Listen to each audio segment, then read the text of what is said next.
நம்ம யூடியூப் சேனலில் தொடர்ந்து இது மாதிரியான எஜுகேஷனல் மெட்டீரியல்ஸ், சாதாரண விஷயம் இல்லைங்க, நம்மளை மாற்றி சிந்திக்க வைக்கக்கூடிய மாதிரியான எஜுகேஷன் மெட்டீரியல்ஸ் லைக் வேறு எங்கேயும் கிடைக்காத மெட்டீரியல்ஸ் இனிமேல் தொடர்ந்து வரப்போகுது.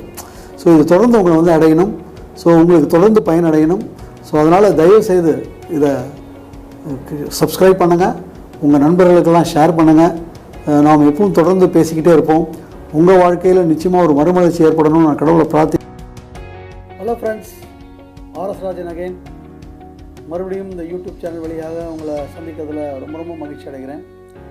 ஸோ இப்போ பார்த்திங்கன்னா ஒரு ரொம்ப சீரியஸான வீடியோஸில் இந்த பணம்ங்கிற பிரச்சனையை பல விதமாக ஆராய்ஞ்சு அதை எப்படி சம்பாதிக்கணும், எப்படி சம்பாதிச்சா நமக்கு இதாக இருக்கும், அதில் எந்த மோடை நம்ம பிடிக்கணுங்கிறதெல்லாம் பார்த்து அந்த மோடில் எது சிறப்பு அப்படிங்கிறதையும் பார்த்தோம். தட் இஸ் அந்த பிஸ்னஸ் என்டிட்டி, அதாவது நமக்காக வேலை செய்யக்கூடிய ஒரு என்டிட்டி உருவாக்குறது. அது இல்லை மிக சிறப்பாக எல்லாருனாலையும் பயன்படுத்தக்கூடியது, எல்லாராலையும் நிச்சயமாக வெற்றி பெறக்கூடியது அப்படிங்கிறத டைரக்ட் செல்லிங் இண்டஸ்ட்ரி அப்படிங்கிறத நம்ம பிரித்தோம். இப்போது இன்றைக்கி டைரக்ட் செல்லிங்கில் நிறைய நிறுவனங்கள் இருக்காங்க. இன்னும் சொல்லப்போனால் பசுந்தோல் போத்திய புலின்னு சொல்லுவாங்க.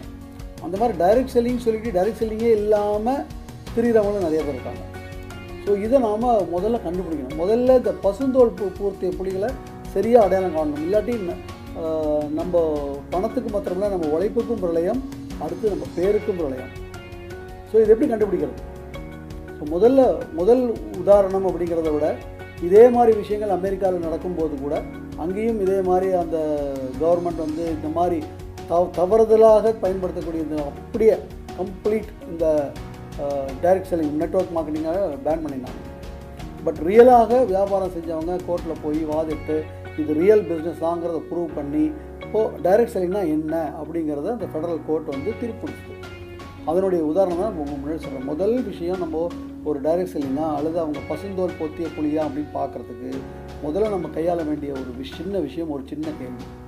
அதாவது டைரக்ட் செல்லிங்கில் நாம் மாத்திரம் தனியாக இருக்க போகிறதில்ல, நம்மோடு சேர்ந்து வேலை செய்ய நிறைய பேருக்கு இந்த வாய்ப்பை கொடுக்க போகிறோம். அப்போ நிறைய பேர் நம்மோடு வந்து இணைய போகிறாங்க. அப்போ முதல்ல நம்ம கேட்கக்கூடிய கேள்வி, ஒருவர் இந்த என்டிட்டியில் வந்து இணையும் போது ஒரு வேளை அவருக்கு கீழே யாரும் இணைவதற்கு இல்லை அல்லது இணையம் இல்லை அப்படின்னா கூட அவரால் வருமானம் சம்பாதிக்கிறதுக்கு உண்டான வழிகள் இங்கே இருக்குது அப்படின்னு ஒரு கேள்விக்கு ஆமாம் இருக்குது அப்படின்னு ஒரு பதில் வந்ததுன்னா அது நிச்சயமாக டைரக்ட் செல்லிங் என்டிட்டி. எனக்கு கீழே கடைசியாக எனக்கு கீழே என்னோட யாரும் இணைவதற்கு எனக்கு யாருமே இல்லாமல் போயிடுச்சு அப்படின்னா, அங்கே எனக்கு வருமானம் இல்லை அப்படிங்கிற பதில் வந்ததுன்னா அது ஒரு பசுந்தோல் போத்திய புலி. அவங்க டைரக்ட் செல்லிங்கிற ஒரு இதில் என்டிட்டியில் பணத்தை மாத்திரமே பகிர்ந்து கொள்ளக்கூடிய ஒரு சொல்லுவாங்க night by fly operators. So அவங்ககிட்ட கொஞ்சம் ஜாக்கிரதையாக இருக்கணும். ஓகே, நான் இதை கண்டுபிடிச்சிட்டோம். இப்போ டைரக்ட் செல்லிங்கில் நிறைய நிறுவனங்கள் இருக்காங்க, நிறைய நிறுவனங்கள் ஈடுபட்டுருக்காங்க. அவங்களுக்கு உண்டான தெரிஞ்ச குவாலிட்டி ப்ராடக்ட்ஸ், அதே மாதிரி குவாலிட்டி சர்வீசஸ் மக்களுக்கு சென்றடைவதற்கு அதை யூஸ் பண்ணிகிட்டு இருக்காங்க, சிறப்பாக செஞ்சுட்டு இருக்காங்க. எந்த நிறுவனத்தையும் நான் குறை சொல்லவில்லை. பட் நாம் தேர்ந்தெடுப்பது கரெக்டாக பார்த்து தேர்ந்தெடுக்கணும். ஏன்னா நான் சொன்ன மாதிரி இவ்வளோ வீடியோ ஆச்சு உங்களுக்கு நான் இந்த இடத்துக்கு வரத்துக்கு. நான் வெறும் இதை மாத்திரம் சொல்லியிருந்தேன், உங்களுக்கு ஒன்றும் புரிஞ்சிருக்காங்க. இது எப்பேற்பட்ட ஒரு முக்கியமான ஒரு விஷயங்கிறத உங்களுக்கு சொல்கிறதுக்கு இவ்வளோ வீடியோ சொல்லி இவ்வளோவெல்லாம் பண்ணதுக்கப்புறம் நம்ம கண்டுபிடிக்க போகிறோம். அப்போ கண்டுபிடிக்கிறது ஒரு மிக சிறப்பாக இருக்கணும். ஏன் இதை சொல்கிறேன்னாக்கா, நான் கற்றுக்கிட்ட ஒரு விஷயம், நம்ம வெற்றி பெறணும்னா எவ்வளோ சதவீதம் உழைப்பு போடணும் அப்படின்னு கேட்ட கேள்விக்கு நான்லாம் முன்னொரு காலத்தில் நான் சொல்லிட்டு இருந்த போது 100%. என்னுடைய முழுமையான 1% கூட அந்த பக்கம் இந்த பக்கம் இல்லாமல் 100% உழைப்பு போட்டால் தான் ஒரு விதத்தில் மிகப்பெரிய வெற்றி அடைய முடியும் நான் சொல்கிறேன். ஆனால் இன்னொரு சொல்லி கொடுத்தாரு எனக்கு, அது 100% இல்லை, 200% தான். எனக்கு ஒரு மாதிரி இருந்தது. என்ன சொல்கிறாரு, ஒரு 200 சொல்ல ஆரம்பிச்சிட்டோம்னா 500 சொல்லலாம், 600 சொல்லலாம், 1000 கூட சொல்லலாம். இதில் திடீர்னு 200 சொல்கிறாரு அப்படின்னு கேட்டு என்ன சார் அப்படின்னு. அப்போ அவர் சொன்னார், நீ 100% உழைப்பு போடலாம், ஆனால் நீ போடக்கூடிய 100% எங்கே உழைப்பு போடுறியோ அது உனக்கு திருப்பி 100% கொடுக்கணும். அப்படி அது 100% கொடுக்கல அப்படின்னா நீ போடுற உழைப்பு வேஸ்ட்டுன்னு சொல்ல வரல, நீ என்ன நினைச்சியோ அது நடக்காது. அதுதான் நான் சொல்கிறேன். அந்த டைரக்ட் செல்லிங் நிறுவனம் நிச்சயமாக நம்ம போடக்கூடிய 100%, ஏன்னா நம்ம வாழ்க்கையை ஸ்திரமாக்கி நம்மளுடைய சந்ததி வாழ்க்கையையும் ஸ்திரமாக்கி அந்த பயம் அப்படிங்கிற வார்த்தையை தூக்கி வெளியே போட போகிறோம். அப்போது நம்ம போடக்கூடிய அந்த உழைப்புக்கு 100% திருப்பி தரதான் நம்ம ஆராய்ஞ்சு பார்த்தே ஆகணும். அதுக்கு டைம் எடுத்தே ஆகணும். சும்மா எதையோ ஒன்று பார்த்துட்டு வருமானம் வருதுங்கிறது மாத்திரம் நம்ம இடத்துல போய் ஒட்டக்கூடாது. அப்படி என்ன பார்க்கணுன்னா பல விஷயங்கள் இருக்குது. ஏன் இதையும் ஒரு உதாரணத்தின் மூலிமா உங்களுக்கு சொல்கிறேன். நம்ம வீட்டில் போய் ஒரு வீட்டில் காஃபி சாப்பிட்றோம். அந்த காஃபி ரொம்ப சூப்பர் சொல்லிட்டோம் அப்படின்னா அதுக்கு காரணம் அந்த காஃபி பொடி மாத்திரம் அல்ல. காஃபி பொடி நிச்சயமாக சிறப்பாக இருக்கணும். காஃபி பொடி மாத்திரம் சரியில்லை அப்படின்னா நிச்சயமாக காஃபி நல்லா இருக்காது. பட் காஃபி பொடி மாத்திரம் சிறப்பாக இருந்தால் பத்தாது. அதை காஃபி போடுறவரும் காஃபி போட தெரிந்தவராக இருக்கணும். ரொம்ப உலகத்திலே மிக சிறப்பான காஃபி பொடியை கொடுத்து காஃபி போட தெரியாதவர்கிட்ட கொடுத்தா என்ன பண்ணியிருப்பார், சொதப்பியிருப்பார். ஸோ இப்போ காஃபி போட தெரிந்தவர் காஃபி போட தெரிந்தவராக இருக்கணும். அது மாத்திரம் இல்லை, அந்த காஃபி பொடியை சரியான விகிதாச்சாரத்தில் ஹீட் பண்ணணும். அப்போ தான் சரியான ஆரம்பம், சரியான ஃப்ராக்ரன்ஸ், சரியான டேஸ்ட் கிடைக்கும். அந்த ஹீட்டில் ஏதாவது கொஞ்சம் அங்கங்கே கம்மியாக இருந்துச்சு, காஃபி போச்சு. அண்ட் அது மாத்திரம் இல்லை, பால் சரியான பாலாக இருக்கணும், தண்ணி பாலாக இருக்கக்கூடாது, சரியான தரத்தில் இருக்கணும். ஸோ இதெல்லாம் சேர்ந்ததுக்கப்புறம் காஃபி வந்துருச்சு. இப்போ அதில் சர்க்கரை போட போகிறோம். அந்த சர்க்கரையும் கம்மியாகவோ ஜாஸ்தியாகவோ ஆகிடக்கூடாது, காஃபி போடும். இதெல்லாம் ஒருங்கிணைஞ்சதுக்கப்புறம் தான் ஒரு காஃபி பெஸ்ட் காஃபி ஆகும். அதே மாதிரி தான் இங்கேயும் ஒரு டைரக்ட் செல்லிங் தேர்ந்தெடுக்கும் போது பல விஷயங்களை கரெக்டாக தேர்ந்தெடுக்கலாம். அது என்னென்ன விஷயங்கள் அப்படின்னு பார்த்தீங்கன்னாக்கா, முதல்ல நிறுவனத்தை பாருங்கள். நிறுவனம் நிச்சயமாக இந்த டைரக்ட் செல்லிங் இண்டஸ்ட்ரி மேலே அலாதியான அன்பு, அலாதியான காதல் உள்ளவங்களான்னு பாருங்கள். இதை மிகப்பெரிய லெவலில் மக்களுக்கு கொண்டு போய் சேர்ந்து மக்களை உயர்த்த வேண்டிய ஒரு விஷயத்தில் ஈடுபட்டிருக்காங்களான்னு பாருங்கள். அது இன்றைக்கி நேற்று ஆரம்பிச்ச நிறுவனத்தில் போனீங்கன்னா உங்களுக்கு தெரியாது. பல காலங்களாக நடந்துட்டு இருக்கிற நிறுவனங்கள் அவங்களுடைய செயல்பாடு, அவங்க எத்தனை பேருக்கு இது கொடுத்துருக்காங்க, அவங்களுடைய செயல்பாடுகள் என்ன, அவங்களுடைய மற்ற விஷயங்கள்லாம் என்னன்னு பாருங்கள். நிச்சயமாக நேரடி வர்த்தகத்தின் மேலே அவங்க ஈடுபாடு உள்ளவங்களா, நேரடி வர்த்தகத்தில் ஈடுபடுறவங்களுக்கு உதவி செய்கிறவங்களா, அந்த விஷயங்கள்லாம் இருக்கான்னு பாருங்கள். ஒன்ஸ் அந்த மேனேஜ்மெண்ட் சரியாக இருக்குது, அடுத்தது அந்த மேனேஜ்மெண்ட் உருவாகி, அந்த நிறுவனம் உருவாகி அங்கே நிறைய வெற்றியாளர்களை உருவாக்கிட்டே இருந்திருக்கணும். வெற்றியாளர்கள் உருவாக்க முடியாத இடத்துல போய் நம்ம போனோம்னா நம்மளும் எப்படி வெற்றியாளர் ஆக முடியும்? நிறைய வெற்றியாளர்கள் வராங்கன்னு பாருங்கள். அடுத்தது அந்த நிறுவனத்தினால இழந்தவர்கள்ங்கிறது எண்ணிக்கை ரொம்ப ரொம்ப கம்மியாக இருக்கணும். அதுவும் சொல்லப்போனால் பணம் இழப்பே இருக்கான்னு பாருங்கள். ஒரு பைசா கூட, ஏன்னா நம்ம யாருக்கோ ஒருவருக்கு போய் இதை சொல்ல போகிறோம். அப்போ அவங்களுக்கு லாபமோ இல்லையோ நஷ்டம் வரவே கூடாது. ஸோ அது மாதிரி இருக்கான்னு முதல்ல பாருங்கள். ஸோ முதல்ல அந்த விஷயத்தை பார்த்துட்டு நிறுவனத்தை சரி பண்ணிட்டோம் அப்படின்னாக்கா, அடுத்தது நிறுவனம் வச்சிருக்கிற பொருள் பாருங்கள். நிறுவனம் மாத்திரம் சரியாக இருந்தால் பார்த்தா அந்த பொருள் சரியாக இருக்கணும். எந்த மாதிரி பொருள் இருக்கணும்?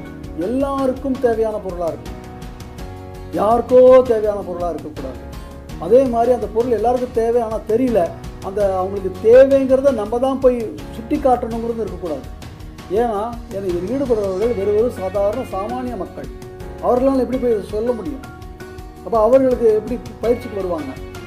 ஸோ அப்போது அந்த பொருள்கள் எல்லாருக்கும் தேவையானதாக இருக்கணும், அதே சமயத்தில் வாங்குகிற விலையில் இருக்கணும், அண்டு குவாலிட்டியாக வாங்க அவங்கள அந்த பொருளை வாங்க தூண்டணும்.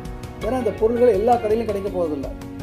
அப்போது இந்த பொருள் எல்லா கடையிலும் கிடைக்கக்கூடிய பொருளாக இருந்து இந்த பொருளுக்கு அதே மாதிரி பொருள் வெளியே கிடைக்கும்னா அப்புறம் நம்மகிட்ட வரணும். அப்போது எல்லாருக்கும் தேவையான பொருள், அதே சமயத்தில் இது யூஸ் பண்ணதுக்கப்புறம் இதை தவிர நான் வேறு யூஸ் பண்ண மாட்டேன்ப்பா அப்படின்னு சொல்கிற மாதிரி இருக்கணும். ஸோ அந்த மாதிரி அந்த மாதிரியான ஒரு பாதிப்பை மக்களிடையே ஏற்படுத்துதான்னு பாருங்கள். பொருள்கள் அடுத்தது வாங்கக்கூடிய விலையில் எல்லாராலையும், எல்லா நடுத்தர வர்க்கத்தாலும் எந்த நாட்டிலையோ அந்த நாட்டில் அது வாங்கக்கூடிய லெவலில் இருக்கான்னு பாருங்கள். வாங்கக்கூடிய லெவலில் இருந்தால் மாத்திரம் பத்தாது. எதுக்காக ஈடுபடுறோம்? பணம் சம்பாதிக்க. அப்போ லாபமும் ஜாஸ்தியாக இருக்கணும். ஏன்னா இது ஏன் திருப்பி சொல்கிறேன்னா, லாபம் ஜாஸ்தியாக இருந்ததுன்னா விலை ஜாஸ்தியாக இருக்கும், வாங்கக்கூடிய விலையில் இருக்காது. விலை குறைவாக இருந்தால் லாபம் கம்மியாக இருக்கும். இது ரெண்டும் மேட்ச் பண்ண முடியாது. மேட்ச் பண்ண நிறுவனங்கள் இருக்காங்களா? அந்த நிறுவனங்கள் கரெக்டாக தேர்ந்தெடுக்கணும். அது மாத்திரம் இல்லை, இப்போ இதில் ஈடுபட போகிறோம். அப்போ ஈடுபடும் போது இந்த வியாபார திட்டம்னு ஒன்று சொல்லுவாங்க. அந்த வியாபார திட்டம், அந்த இலக்குகள் எல்லாம் பார்த்தீங்கன்னாக்கா நான் சொல்கிற மாதிரி அந்த எவரெஸ்ட் மலை சிகரங்களாக இருக்கக்கூடாது. யாரோ சில பேர்னால தான் அடையக்கூடிய இலக்குகளாக இருக்கக்கூடாது.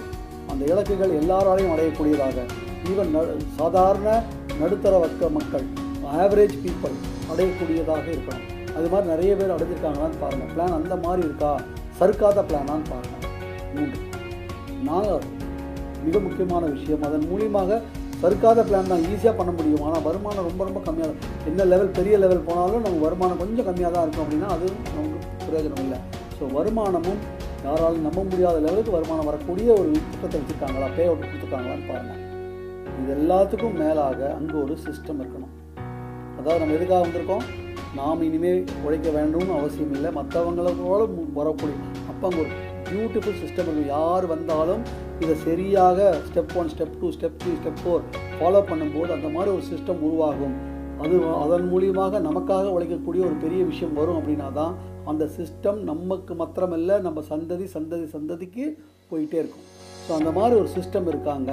எஜுகேஷன் சிஸ்டம் இருக்கா, வியாபார வாய்ப்புகளை சொல்வதற்கு உண்டான சிஸ்டம் இருக்கா, மற்றவங்களை ஊக்குவிக்கிறதுக்கு உண்டான சிஸ்டம் இருக்கான்னு பாருங்கள்.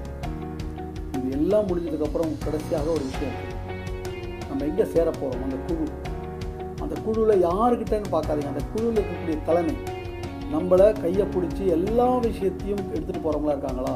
இந்த டைரக்ட் செல்லிங்கை ஃபுல்லாக புரிஞ்சவங்களாக இருக்காங்களா? இதனுடைய நிலை சொல்லிகள் எல்லாத்தையும் எடுத்தவங்களாக இருக்காங்களா? ஸோ நமக்கு எப்பேற்பட்ட சந்தேகம் வந்தாலும் அதை தீர்க்கக்கூடியவங்களாக அந்த தலைமை இருக்கான்னு பாருங்கள். அப்போ தான் நம்மளை சரியான வழியில் அவங்க எடுத்துகிட்டு போவாங்க. வெறும் வருமானத்துக்கு மாத்திரம் போய் சேர்ந்தோம் அப்படின்னா வெறும் வருமானத்தை மாத்திரம் தான் நோக்குவாங்க. பட் இந்த மாதிரி நம்ம தலைமுறைக்கும் எடுத்துகிட்டு செல்லக்கூடிய அந்த மாதிரி ஒரு பிஸ்னஸ் என்டிட்டியை க்ரியேட் பண்ணுறதுக்கு உண்டான விஷயங்களை அந்த தலைமை பொறுப்பு வச்சுருக்கான்னு பாருங்கள். அந்த தலைமை பொறுப்புக்கிட்ட போனீங்கன்னா நீங்கள் அந்த தலைமை பொறுப்புக்கிட்ட யாருக்கிட்ட போய் சேர்ந்தாலும் சரி, அந்த தலைமை பொறுப்பு உங்களுக்காக ஹெல்ப் பண்ண இருப்பாங்க. ஸோ இந்த மாதிரி இந்த அத்தனை விஷயங்களும் கொஞ்சம் ஊடுருவி பாருங்கள். நிறுவனம் சரியாக இருக்கா, பொருள் சரியான பொருளா, சரியான விலையில் வச்சுருக்காங்களா, பிளான் சரியான பிளானாக இருக்கா, பே அவுட் சரியாக இருக்கா, சிஸ்டம் இருக்கா, அதே மாதிரி குழு சரியாக இருக்கான்னு பாருங்கள். இது கொஞ்சம் நாள் கூட எடுங்க, தப்பு இல்லை. ஒரு இடத்துக்கு போங்க, பாருங்கள். ஸோ இப்போ சொன்னார் இதெல்லாம் இருக்கான்னு பாருங்கள். இது மாதிரி ஒவ்வொன்றும் கரெக்டாக பார்த்து தேர்ந்தெடுத்தோம்னா நிச்சயமாக நான் சொன்ன மாதிரி உங்களுடைய வாழ்க்கை வேறு திசையில் திரும்ப போகும். அதாவது இன்றைக்கி என்றென்றைக்கும் பயப்படாத ஒரு வாழ்க்கையை நோக்கி உங்களுடைய வாழ்க்கை, உங்கள் குடும்பம், உங்களுடைய தலைமுறை திரும்ப போகும். So thank you so much for வாட்சிங் திஸ். இது உங்களுக்கு ரொம்ப ரொம்ப பயனுள்ளதாக இருக்கும்னு நினைக்கிறேன். இதை உங்களுடைய நண்பர் உறவுகளுக்கு ஷேர் பண்ணுங்கள். ஏன்னா அவங்களுக்கும் இது தேவைப்படும். ஸோ ஷேர் பண்ணுங்கள். அடுத்தது இந்த யூடியூப் சேனலுக்கு சப்ஸ்கிரைப் பண்ணுங்கள். இந்த மாதிரியான வீடியோக்கள் உங்களுக்கு உடனுக்குடன் சென்றடைவதற்காக அந்த பெல் ஐக்கானை கிளிக் பண்ணுங்கள். Thank you so much. All the best. God bless you.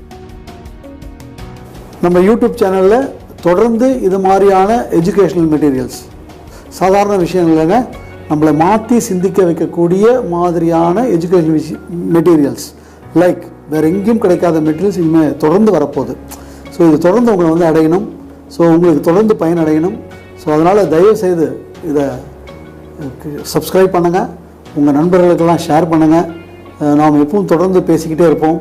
உங்கள் வாழ்க்கையில் நிச்சயமாக ஒரு மறுமலர்ச்சி ஏற்படணும்னு நான் கடவுளை பிரார்த்திக்கிறேன். Thank you so much. All the best. God plus.